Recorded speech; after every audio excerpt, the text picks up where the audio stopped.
equity. We have Bo here. He's the membership director, and we have Nancy Bea Miller, who's our juror. So I'm going to introduce Nancy for a second, and then Nancy is going to talk about what we call the traveling 10, the 10 winners of Undeniable. So Nancy went to also my alma mater. She got her MFA at PAFA, Pennsylvania Academy of the Fine Arts, in 2014. So we were just ships in the night because I started in 2015. And Nancy's has beautiful work. She's an incredible painter. And she's had solo and group exhibitions all over in Pennsylvania here, Maine, Colorado, and also internationally. The one I saw yesterday. Oh, can everybody mute? Just make sure you're muted, okay? Also in France and Italy. And she teaches drawing and painting in this region in colleges and also art centers. And she's had numerous awards for watercolor, for painting at the Sketch Club, in Manayunk, for Manayunk Foundation for the Arts. She's had artist residencies. So she's a prolific and very talented painter. And she currently has a show at the Fan Gallery in Philadelphia. So I encourage everybody to go see that. So here is Nancy. And thank you again for your incredible work during this show. Hi, everybody. Hey, Bo, do you want to talk? I'm just going to go to screen share. Okay, great. All right, let me do that. And all right, so, wait, sorry. All right, so,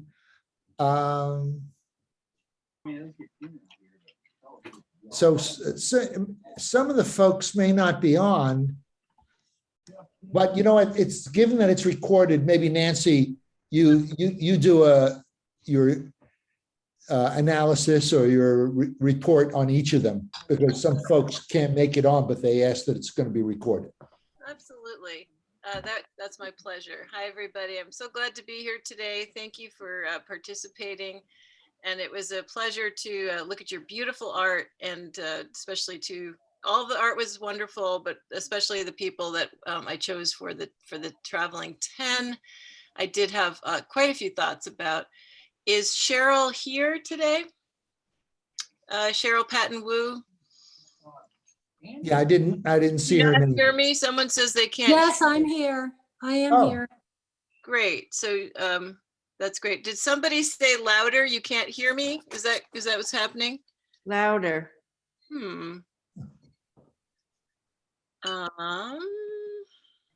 I don't know how to make it louder. Bo, do you know how to make it louder on your end? Maybe a person on their computer has the volume of their speaker lower.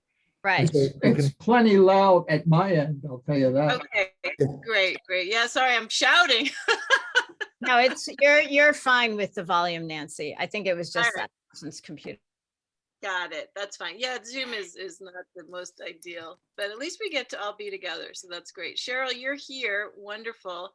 And your work, all your work was really beautiful. And strong. I just felt this really hit a lot of the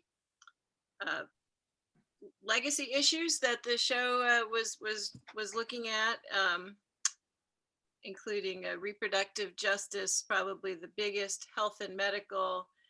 And if you just wanted to, do you want to say a few words about what you intended with the work? Just a couple sentences? Sure. I made this piece specifically for the show.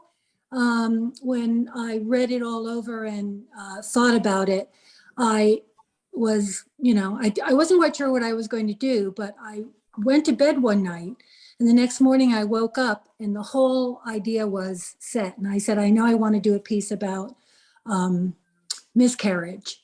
And I myself had 2 miscarriages, one before my daughter was born and one afterwards.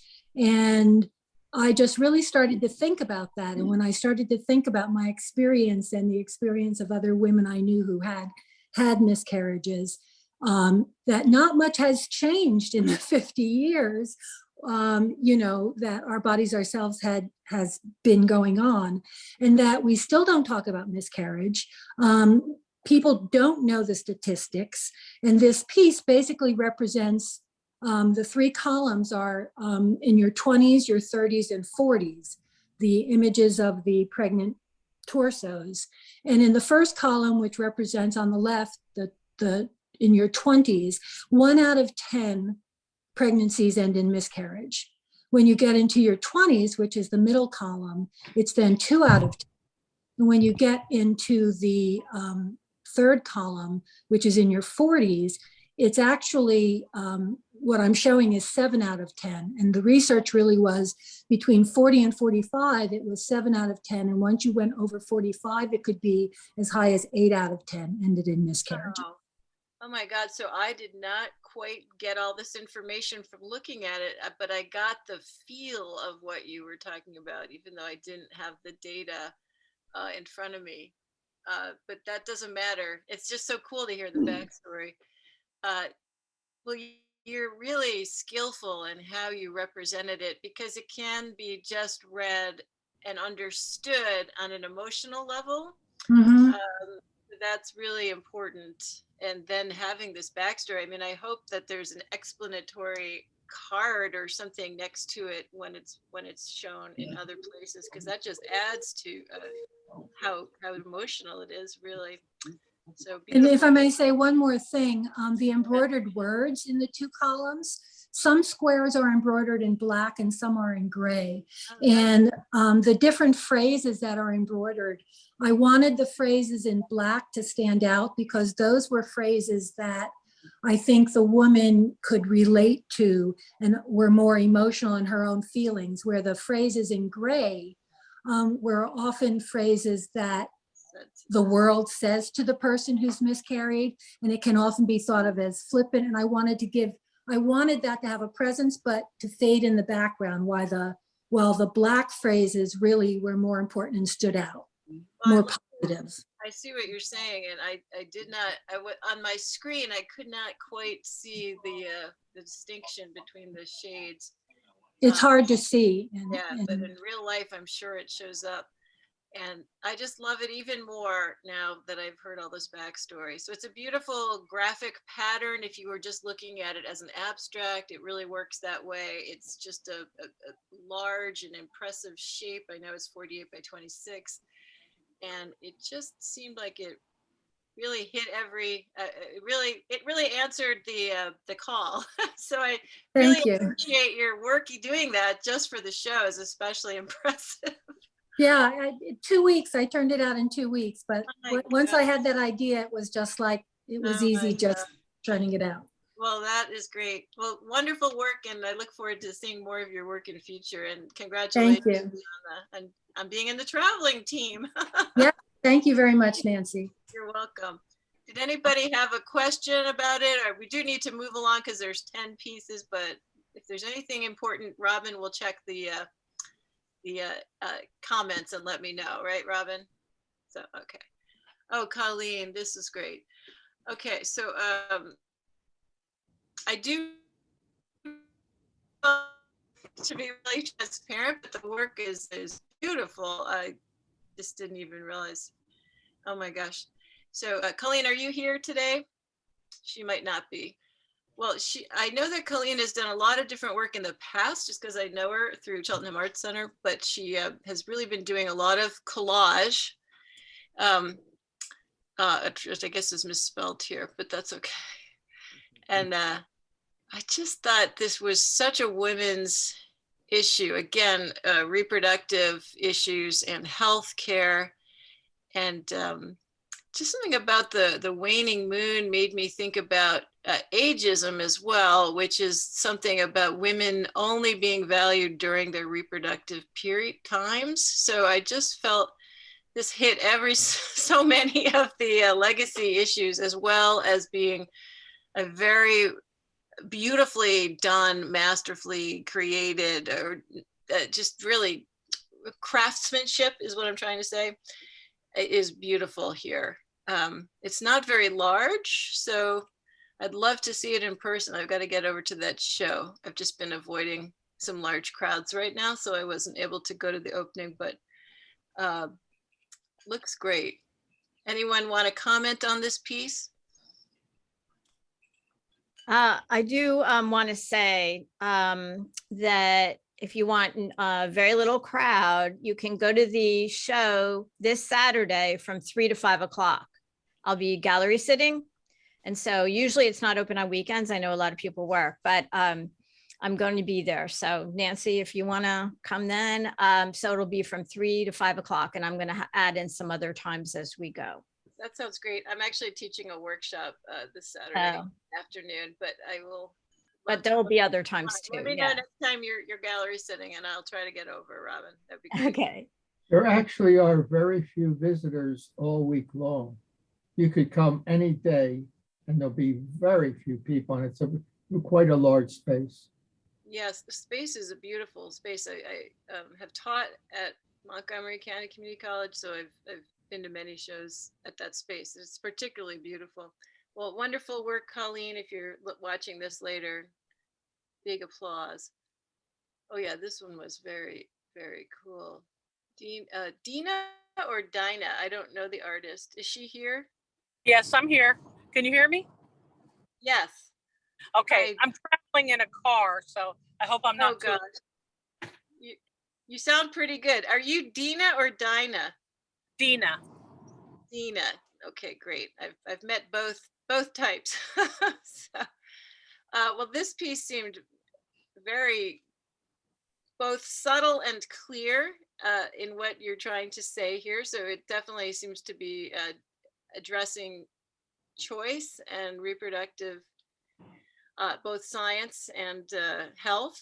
So do you want to tell me if there's anything I'm missing here?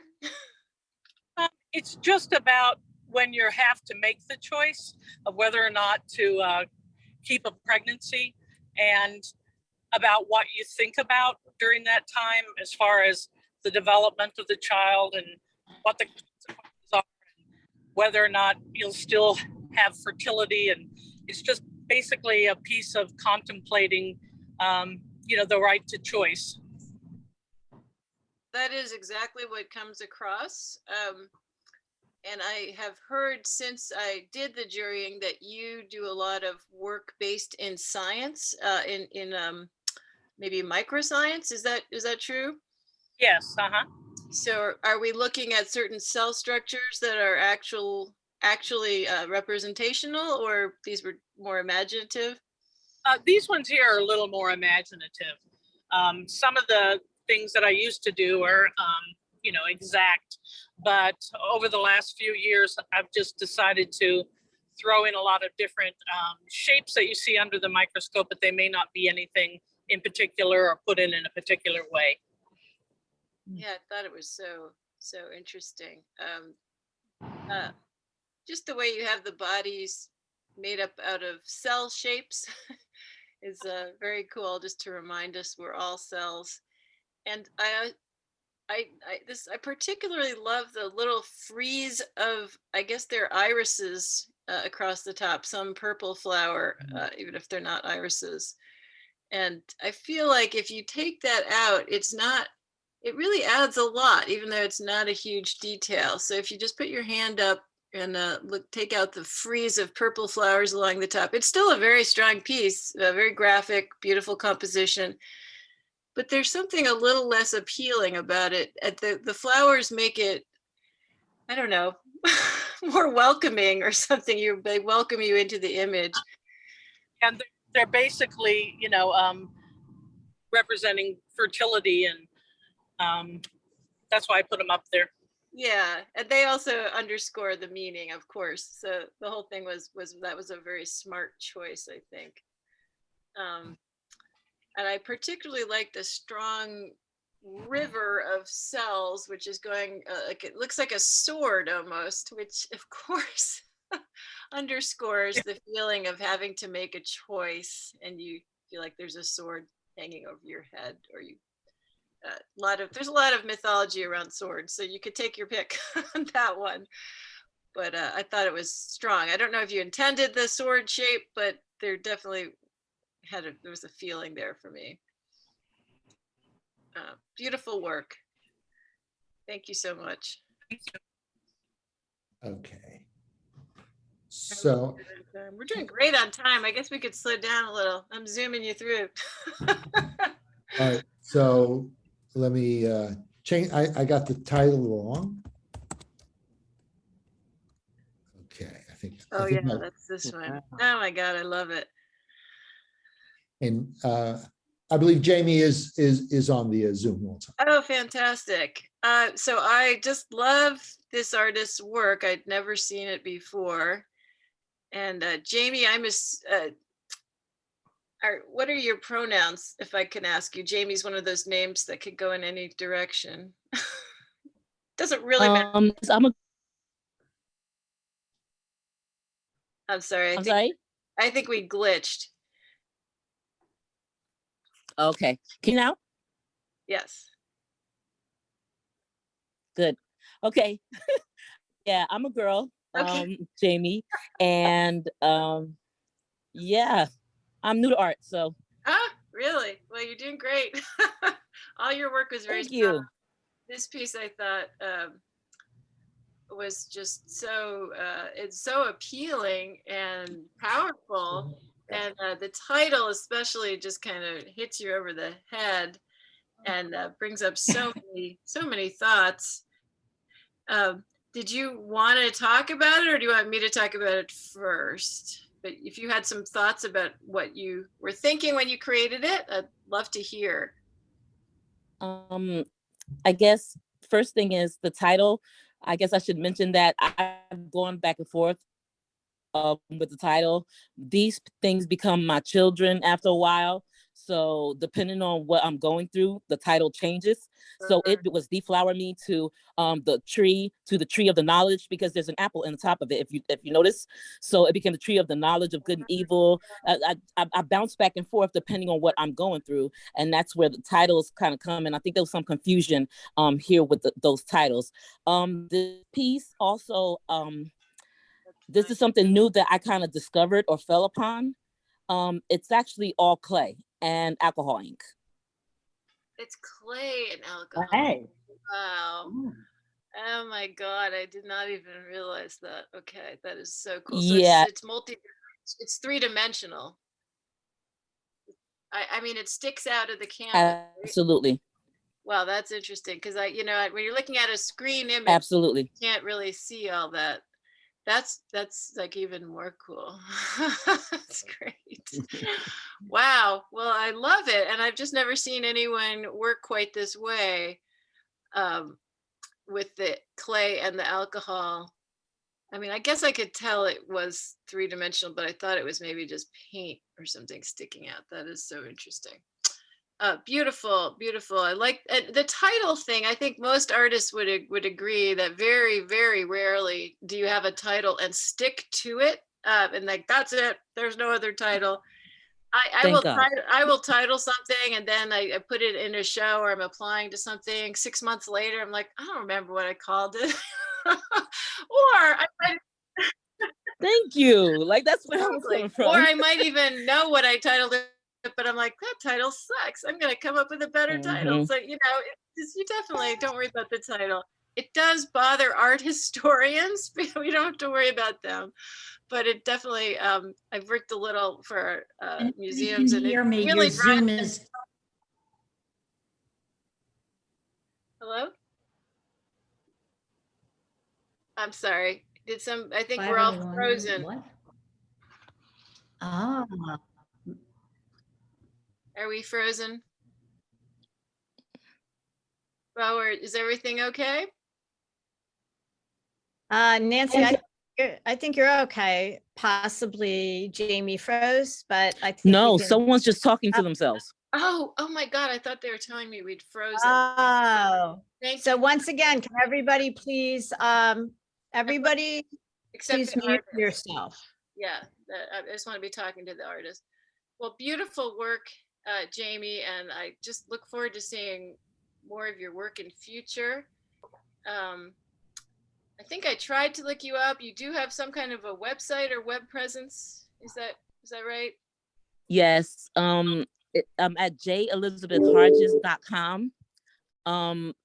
Most of the things that I've done, I've gotten a couple pieces. I started actually painting 3 years ago, and I've gotten into the Cumberland Valley show at the museum here in Hagerstown 3 out of 4 years.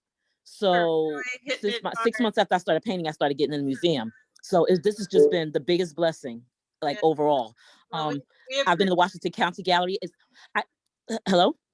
Okay. I've been to Washington County Gallery as well, but I mean, I have from their recent gallery this month, this past year, they gave me 2 months to come up with 40 paintings.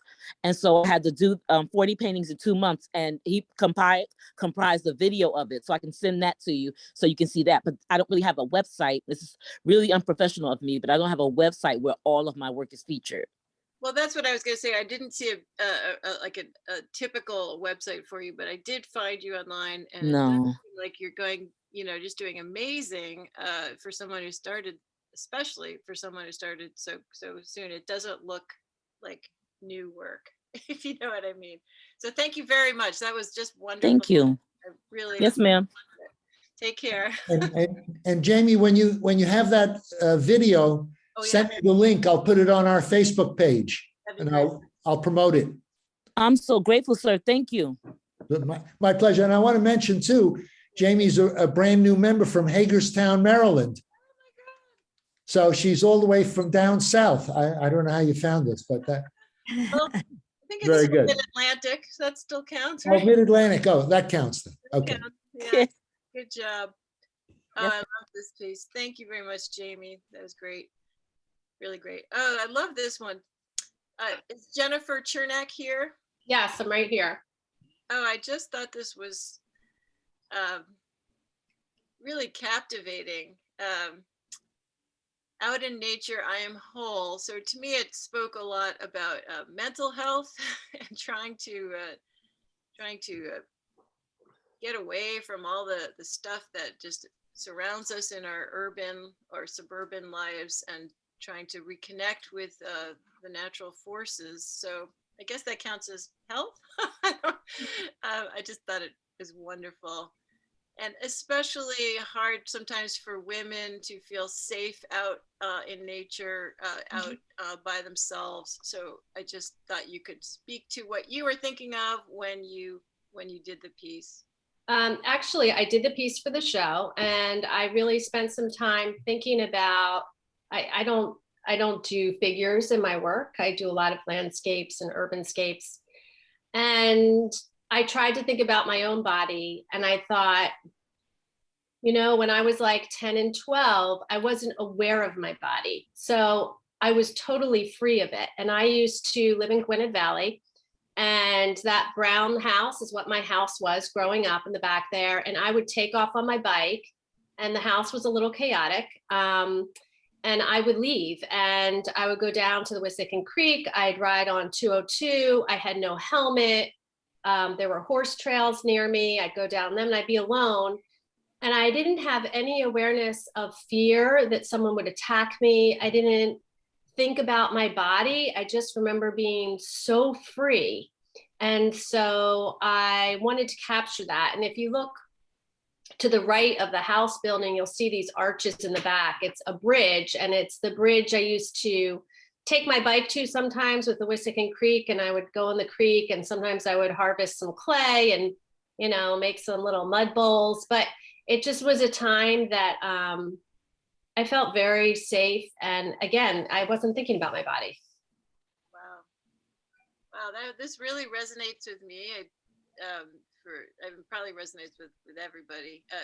I especially did used to go out on my bike to escape my slightly chaotic home.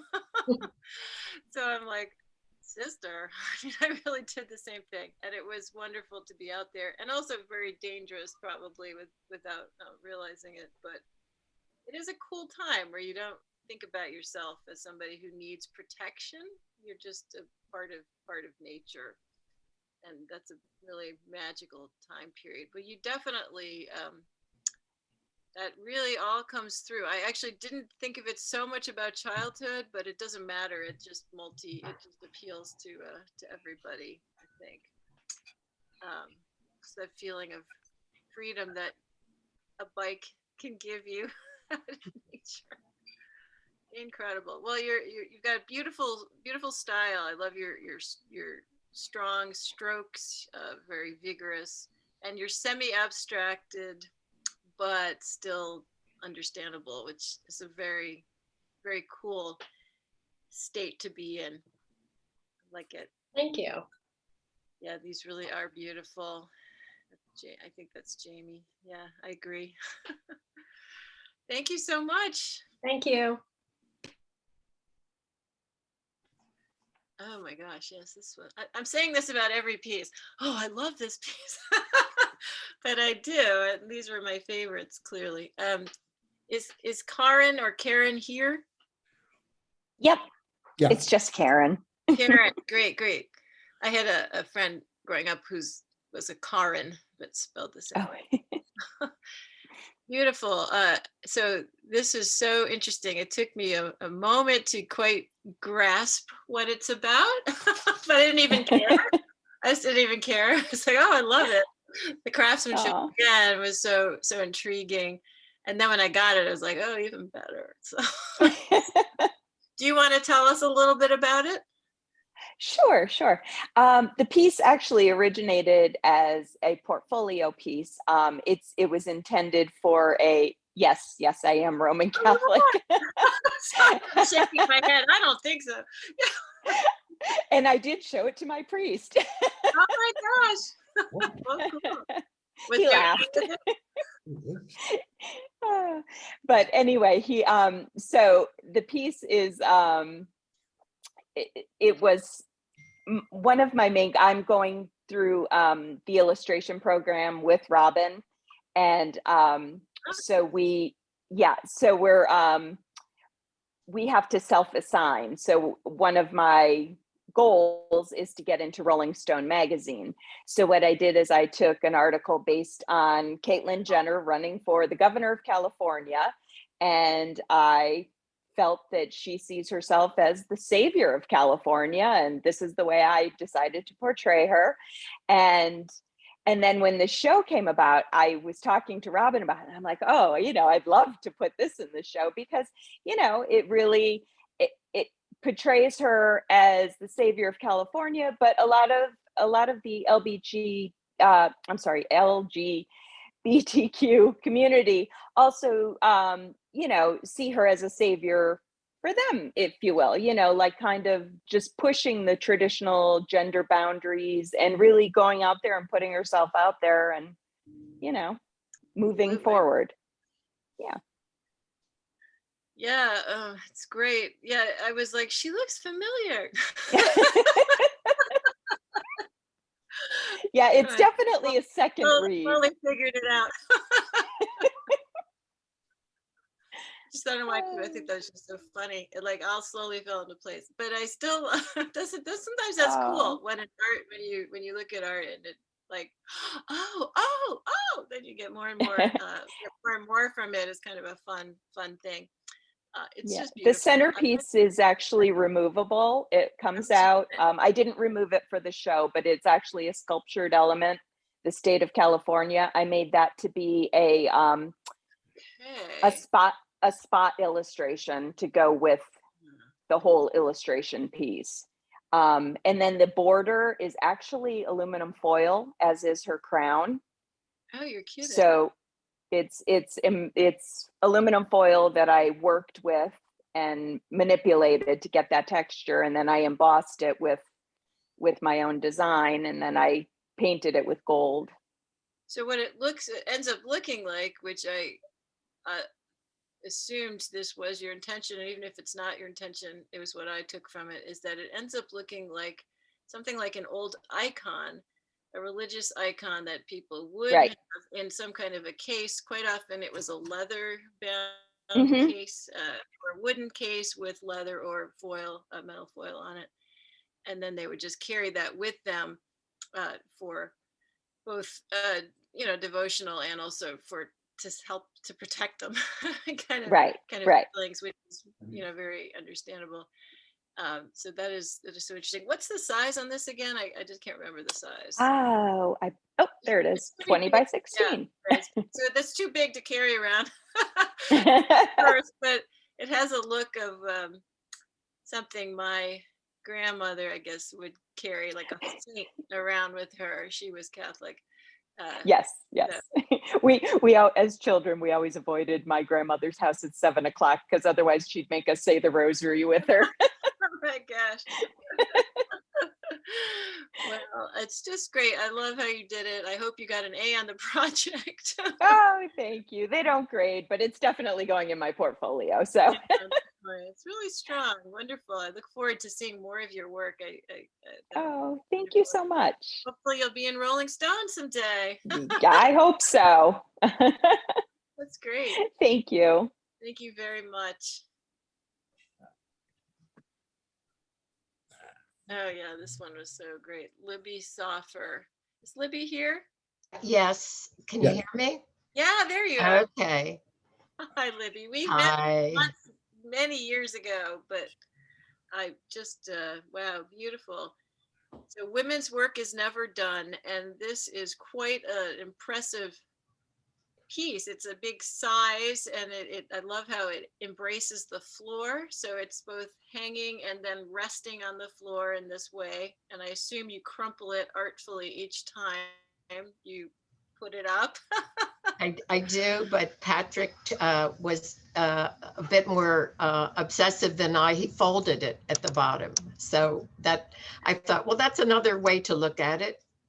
Yeah, either way, whatever. It's nice that you aren't too fussy about that. As working in a museum, sometimes artists were so picky about, like, you needed to wrinkle that edge a certain 1/4 of an inch or something. So appreciate you being open about it. So you want to tell us a little bit about the theme, although it seems pretty clear, but Well, tell us your thoughts on it. Yeah. There was a period of maybe 5 to 7 years where all this feminist work was just pouring out of me. And this particular piece was inspired by this, and this is, I'm going to use a judgmental word, but I don't mean it in a judgmental way across the board. Say yes to the dress, where these young women, and maybe not so young women, would come in looking for the ultimate wedding gown, as though their lives would not be correct if they didn't have the right wedding gown. And I thought that it kind of was an example of how women are sold this bill of goods about how the most important thing about getting married is the wedding gown. It's just the beginning. It's just the beginning. Bo, can you get close up on this piece, sort of about this area? The top or the, I can Sort of magnify. from the black on up to gray and Okay. white. Yeah. All right, you want to go up? Yeah. So can you get close in, do you think? I know that there's a detailed slide, but that's probably not in here. So the point that I made was that as I was sewing Women's Work is Never Done, I was kind of doing it in an obsessive way. There's no punctuation, there's no break between the words. It all runs together. And it starts out with white thread. And I didn't cut any of the white thread. I didn't cut any of the threads because everything starts out in marriage extremely simple. And it goes from white to gray to black because things get pretty intense.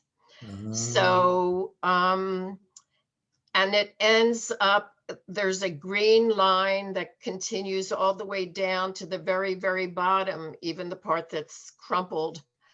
And at this point, right there, Bo, Yes, there's a seam, and the seam switches fabrics from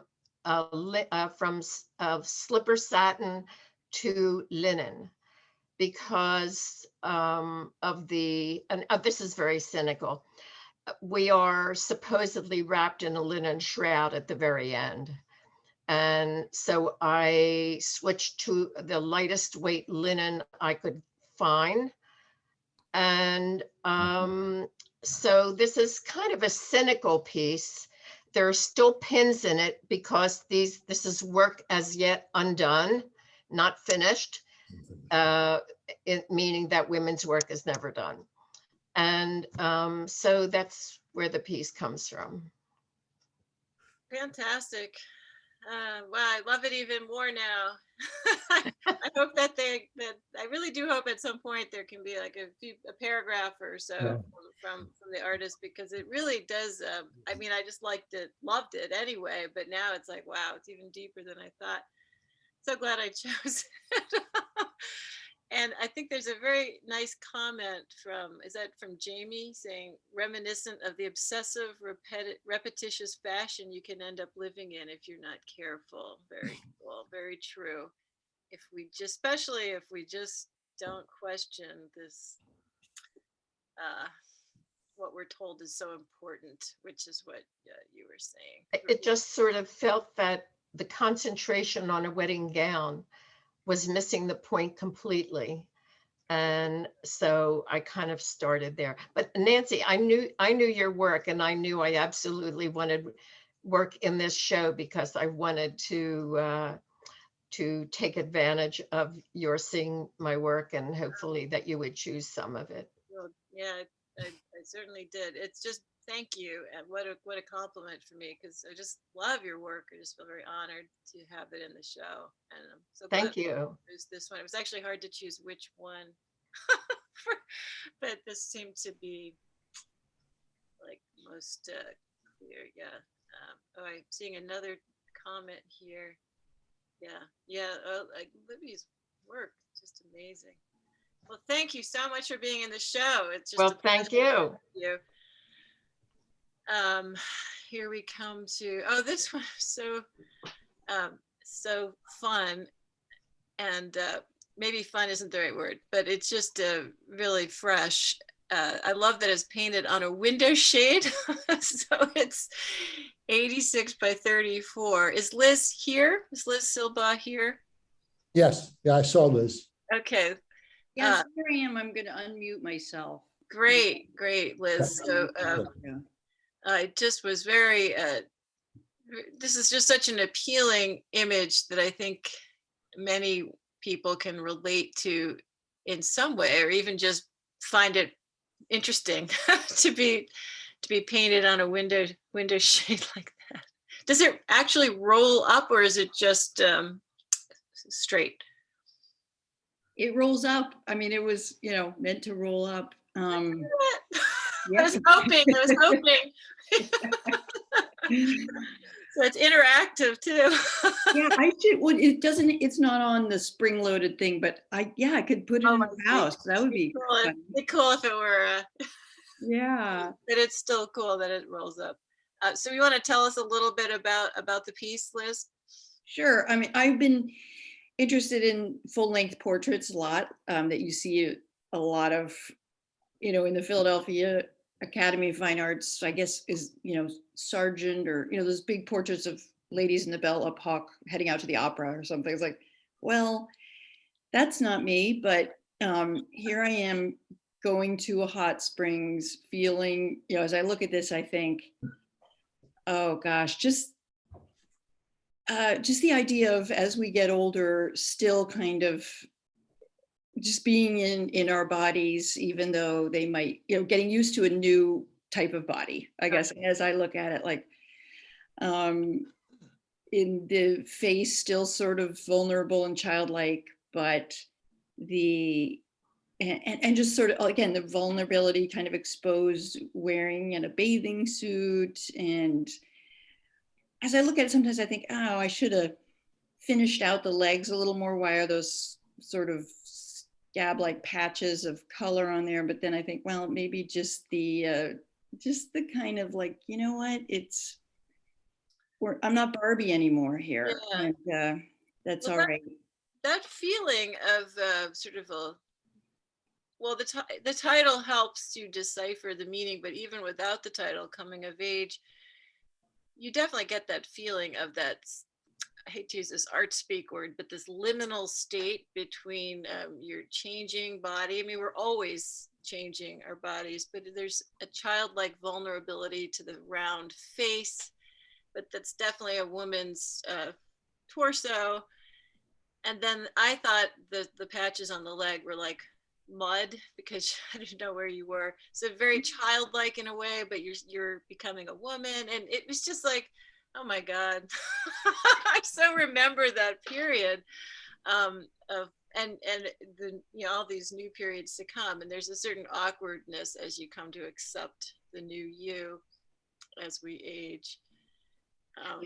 So that really all comes through despite not having a clue about what you meant, other than it just was like, oh yeah, totally get that interesting phase in between things. Awesome. Thank you. Beautiful work. I also thought it was sort of humorous, and the I wasn't sure if it was a bathing suit or underpants. Right.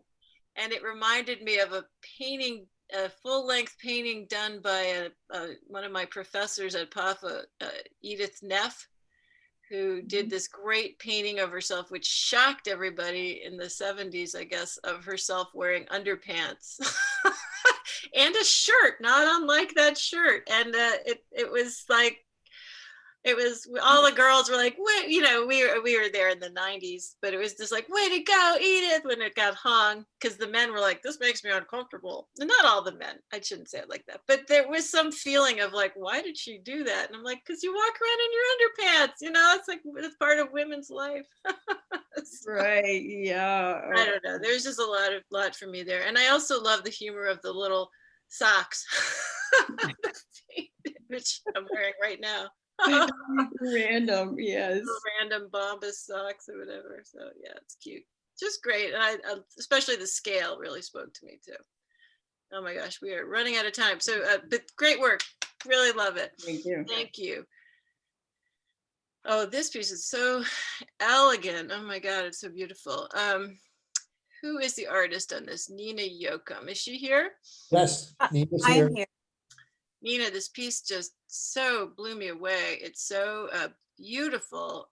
And yeah, dancing is for sure how it felt, or just rippling in the wind. Do you want to talk a little bit about it? The title is fantastic too, of course, for this, you know, for the show especially. But Sure. Thank you very much.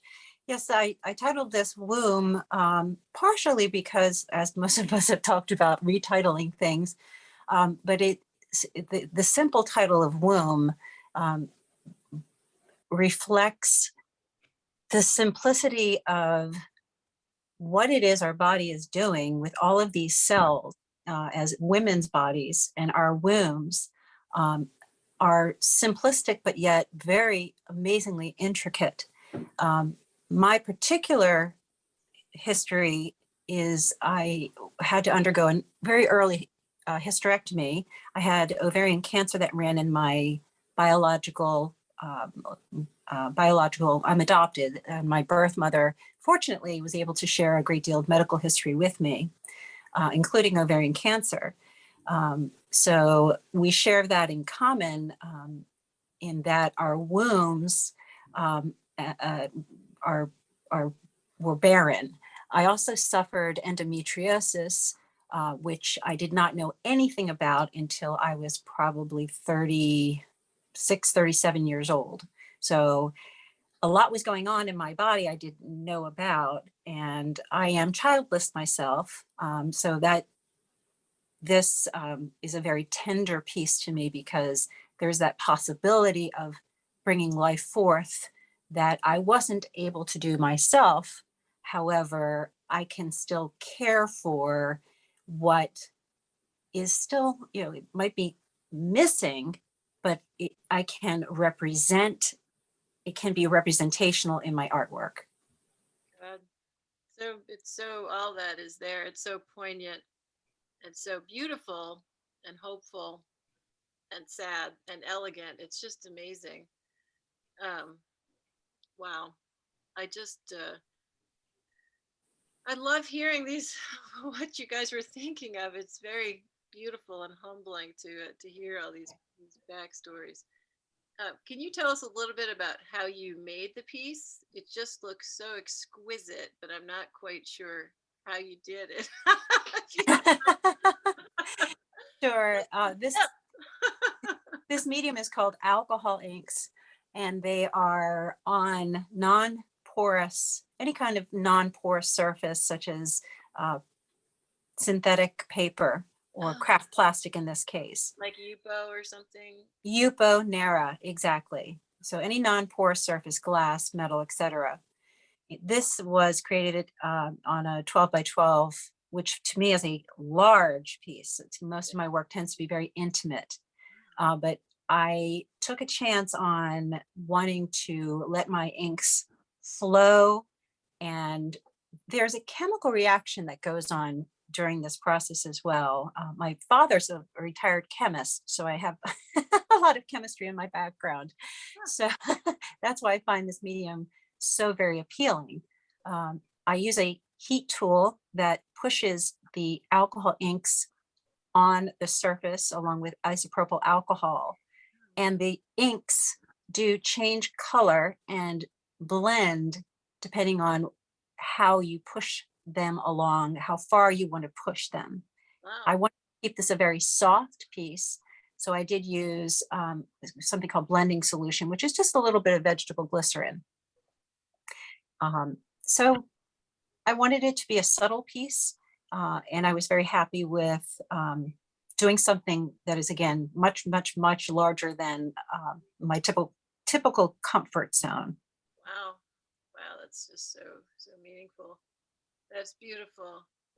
So is the yellow part, is that gold? Yes, it's actually, it's a brand called Pinata Brass. Oh. And it does look like gold.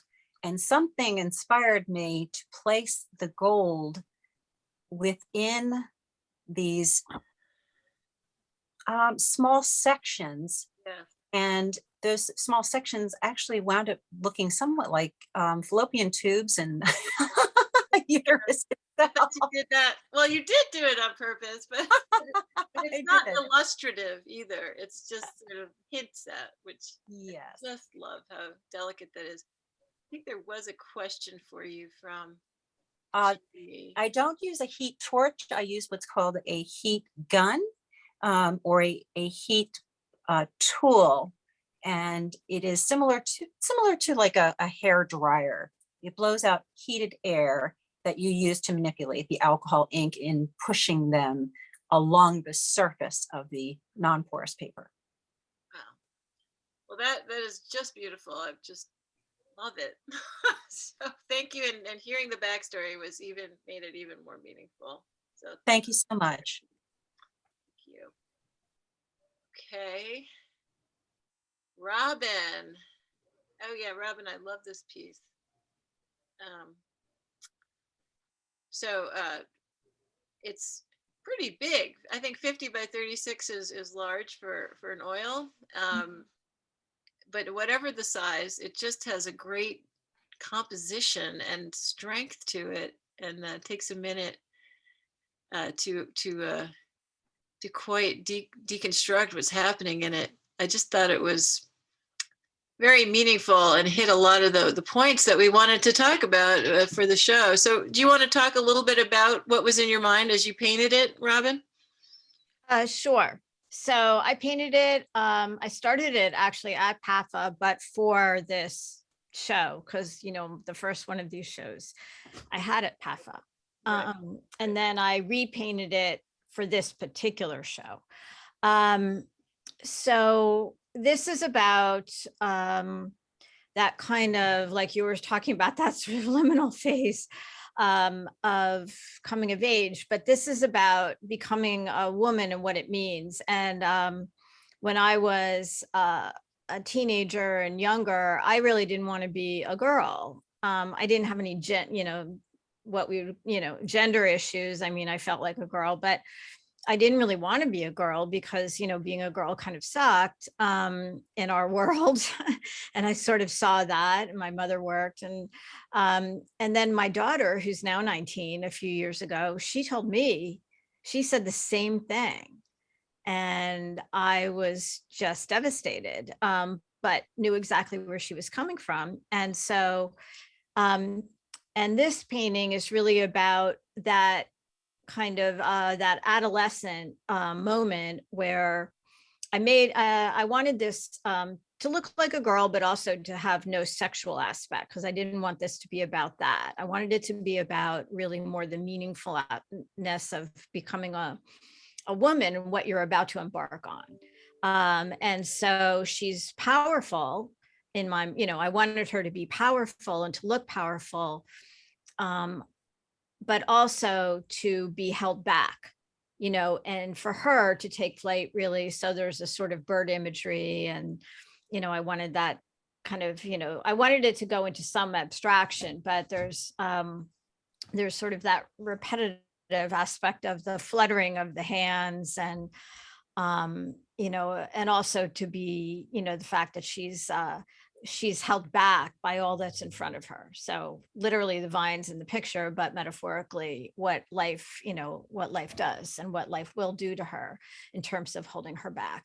And yet there's this kind of defiance. And at the same time, she's very integrated into the scene, to the point where at certain points I wanted, her to really blend in with the scene. Yeah. So the nature kind of takes over, so that there's the natural aspect of being a woman, the fact that there's a biology, there's nature, that women are powerful through nature, even to the point where, women, it's usually girls that live in a womb if you have, multiple pregnancies, multiple children in it, and girls often, women live longer, and women often, survive through diseases better than men. And, there's this power in women that nature has given us.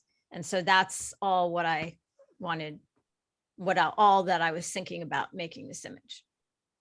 Wow. Well, a lot of that definitely comes through. I mean, you can tell that she's young because of maybe the pigtails or something. She looks like a feral child. But we all remember that. Many of us will remember that period, as I think another one of the artists, it was Liz, mentioned, before you actually realize that there's this big division between your body and other bodies, and you're just part of nature at that moment. So that was very cool. Yeah, the fluttering of the hands reminded me of, sometimes birds get kind of caught in certain kinds of bushes and they're fluttering to get out. They do get out, but they have to beat their wings, and it's always sort of shocking. So I just thought it had all that stuff does come through, the liminal state, the trying to be one with nature, or you just are naturally part of nature. Beautiful, just great work. That's just great. Well, thank you very much for sharing your thoughts. You kind of explained everything. So I don't have anything more to say. It's a beautiful composition, and I just enjoyed that one. Thanks so much. Thank you. Is there anybody else? That's it. Oh my gosh. Okay. Well, that was wonderful. Thank you all so much for sharing your work. And I look forward to seeing the entire show in person before it comes down. It's up for a month or two. Is that right? It's till June 10th, actually. Oh, wow. No, I got to get myself over there. Okay. It's actually, once you see it, all the pieces that you talked about, I think you'll be amazed, because they really come forward even more so in person. all of them. You just don't know. From Amy's three-dimensional, painting to Libby's, cloth structure, and it's everything looks even better. I really appreciate seeing a lot of names here who I know, like Doris and Ellen, who are artists in the show, but who weren't chosen for the 10. And I just love that you're being so supportive and showing up for this. So thank you. Well, thank you. You're all winners. You're all winners. I'm sorry I could only pick 10. It was very, very hard. Nancy, thank you so much for jurying. You did such a wonderful job. And, once you see the results of your work, you'll be thrilled. I will, for sure. And thank you all to everybody who participated.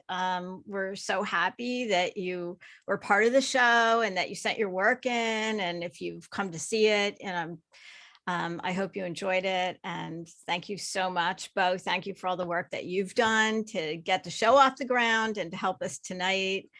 So, oh, where would we be without you? Thank you. yeah, exactly. And I can't type, but I just tried to say thanks, everyone.